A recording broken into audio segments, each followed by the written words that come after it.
کله پښتو کله مذهب کله په شرم وجني کله پښتو کله مذهب کله په شرم وجني یم پښتون ډېر په هنر مې وجني ډېر په هنر مې وجني. بسم الله الرحمن الرحیم. ایاک نعبد و ایاک نستعین. زه د KPK د ټیم د میډیا د ملګرو ډیره شکریا ادا کوم چې راغله او زمونږ د ننبای اسوسییشن اواز یې اوچت کړو او د خپل KP د آل ننبای اسوسییشن د هرې ضلعې د صدر سیکرټري او چیرمین صاحب د ټول کیبینټ او بیا زمونږ چې کوم د پیښور ټیم و د هغوی هم ډیره شکریا ادا کوم. ګوهر صاحب چې زمونږ د آل ننبای اسوسییشن خیبر پښتونخوا چیرمین و د هغوی هم شکریا ادا کوم چې هغه خپله عهده رحیم صافي صاحب ته مار کړه زمونږ نه بغیر څه دغه باندې او بغیر څه وینا چې داسې څه قسمه څه خبره اتره په هغه کې نه وه او هغه د خپله عهده رحیم صافي صاحب ته ورکړه. نو زه رحیم صافي صاحب ته مبارکباد پیش کوم.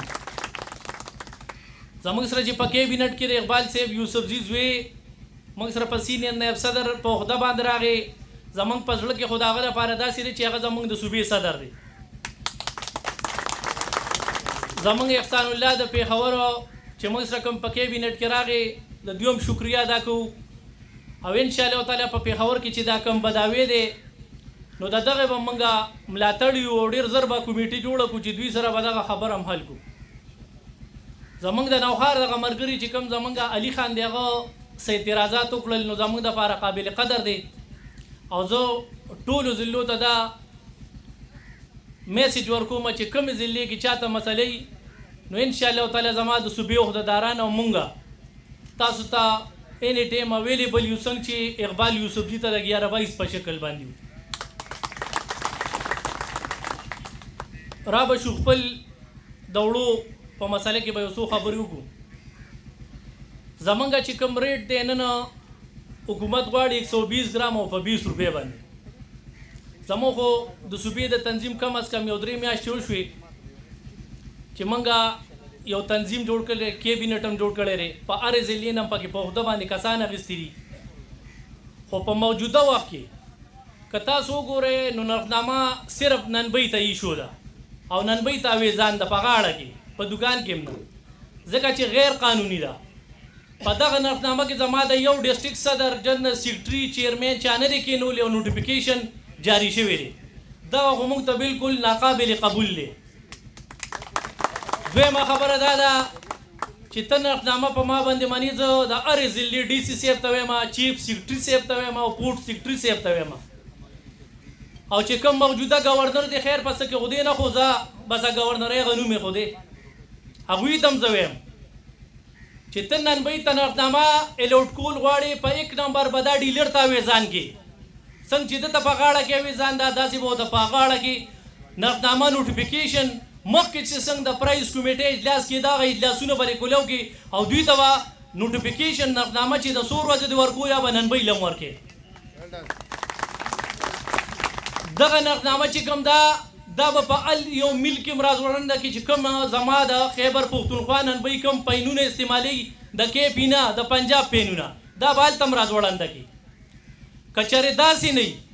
چې د وړو مارکیټ اوپني د مل مارکیټ اوپني د غنم مارکیټ اوپني د ننبۍ مارکیټ به انشاءالله تعالی چې اوپني څنګه چې مې د مخکې په ډسټرکټ 4 کې نرخنامې په 2018 کې سیزلي دي نو انشاءالله تعالی زه درته په ګارنټۍ وایم چې دې پیره به ته په غونډه صوبه کې سیزمه. زما د ډسټرکټ 4 د ملګرو شکریا ادا کوم چې داسې یو شارټ ټیم کې یو میټینګ جوړ کړو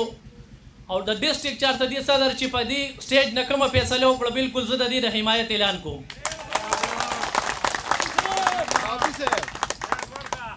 او د صوبې میټینګ پاتې شو پر رحیم صافي صاحب باندې چې هغه وایي ما له 2 ورځې 15 ورځې ټیم نو په هغه کې 15 ورځې ټیم شو زمونږ د چیرمین صاحب سره چې په پیښور کې به زمونږ دغه میټینګ کیږي او دویم میټینګ به زمونږ میټینګ باندې زمونږ به که خیري یو در نه یو د گورنر هاوس مخې ته وي او ان شاء الله تعالی چې زه د خیبر پښتونخوا نن بیان ورته وایم چې زباني ریټ به راته نه میلاویږي اول به راله حکومت ریټ راکړي او که چېرې ریټ یې رانه کړي نو انشاءالله تعالی نوټیفیکیشن نامې به مې ته جاري کړي او په غونډه صوبه کې به هغه لګېدلي د هر ننبۍ په دوکان کې او دکړ پکړ پاتې شو د انتظامیې هغه اوس کومه سمه ده دا په 20 روپۍ کې چې دا موږ کوم قانون پالو کوو نو په دې کې کوم ننبۍ پرېښودو نن همدارې په مردان کې یو مشروطه غره وتېرې او ځای په ځای دوکانداران چیړي نو زه دغه افسر ګوټي ته وایم چې افسر ګوټیا ته د مردان په ډسټرکټ کې داسې ګرځې تاسو سره خو موږ د اخلاقو په دایره کې ډېرې خبرې وکړې په ټیبل هم د سره ډېرې خبرې وکړې د میټینګ په بیس هم د سره ډېرې خبرې وکړې ټولې صوبې مې درې درخواستونه درکړي دي او د هغې هېڅ قسمه پروموش او هېڅ قسمه مطالبه تاسو ونه منله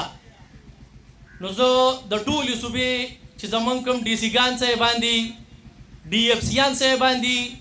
زه یو ځل بیا هم د دوی نه په آخري ځل مطالبه کوم چې زما ننبۍ له په هره ضلع کې ریټ ورکړه او که چېرې داسې ني نو زموږ د خیبر پښتونخوا کیبینټ چې نن کومه فیصله وکړه د ګورنر هاوس مخې ته به تا ته احتجاجي او په هغه احتجاج کې د ډسټرکټ چارسدې پیښور مردان نوحات سوات مانسیره ایبټ آباد او په ګڼ شمېر ضلعې دي ټولو ته به دغه نقدنامه بیا میلاویږي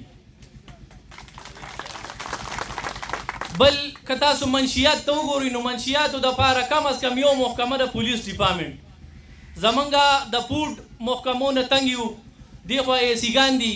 دې خوا چې کوم دی حلال پوډ پکې لا نوې راوتلې څه بې مور او بې پلاره دې ټوپۍ به په سره وې او لاسو ته به دستانې اچوې داسې ډېرې محکمې راوتلي نو یو خو د حکومت نه زموږ دا مطالبه ده چې یو پوډ ته دې مونږ الاوډ کړي هغه که د اے سی سی په شکل کې هغه که د ډي اف سی په شکل کې هغه که د اے ډي سی په شکل کې هغه که د اے ډي په شکل کې هغه که د ډي سی سی په شکل کې چې د چا په شکل کې راکې یو محکمې ته مې حواله کړه ګینې داسې ده چې څنګه ستا اوړه ګرانېږي په وړو باندې ستا کنټرول نشته نو دغه شی به زموږ په هره ضلع کې او په ټوله صوبه خیبر پښتونخوا کې زموږ ځان له یو نوټیفیکیشن جاري کېږي څنګه چې د وړو اوپن مارکیټ دی انشاءالله تعالی زه د خیبر پښتونخوا نن بیان ورته وایم چې ستاسو دپاره به هم دا مارکیټ یا موږ اوپن کړو او یا به په هغوی باندې موږ نوټیفیکیشن د میلونو دپاره جاري کړو د ډیلرانو دپاره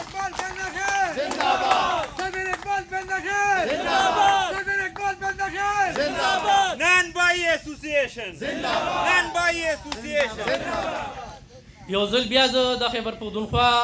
چې څومره صدر سیکرټري چیرمین دي او د میډیا ملګري راغلي د دوی شکریا ادا کوم او انشاءالله تعالی زه رحیم صافي صاحب ته بیا میم چې ستاسو په میټینګ کې هفته ټیمې نو 15 ورځې وله ورکړئ او اوس به موږ یو کمیټي تیارو چې کوم دغلته کې دغه تنظیمونه دي جعلي تنظیمونه تیار شوي دي نو زه دغې دویم چې یا راشئ دوی سره الیکشن وکړئ او که الیکشن نه کوئ نو کښېنئ د ورورولۍ او لار به اختیار کړو او د ورورولۍ په شکل باندې بځو ځکه دې کې د ننبۍ نقصان دی نن چې کوم دی نو زما ډېرو ملګرو تقریرونه وکړو خو ټول تنقید چې کوم دی هم ستاسو د لاسه په پېښور باندې ولګېده نو زه یم چې دغه بین هم د پېښور نه ختم شي ډېره مهرباني والسلام